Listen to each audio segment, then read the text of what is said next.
Bush shirt ના બેન 200 રૂપિયા છે ભાવ.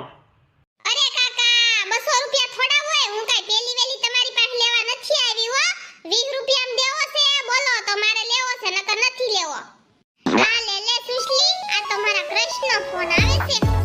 હાય જાનુડી, ક્યાં છો તું? અરે જાનુડા, હું રિલાયન્સ મોલમાં ખરીદી કરવા માટે આવી છું. તમારા માટે મેં 2000 વાળો શર્ટ લીધો છે. તમે ક્યાં છો પણ? અરે હું અહીંયા રવિવારીમાં છું, તારી પાછળ જ ઊભો છું. તું 200 વાળા શર્ટના 20 રૂપિયા કરાઈશો ને, નામ લઈ લે મારું એકવાર, એટલે તને મફત આપી દેશે. ઈ મારો ભાઈબંધ જ છે.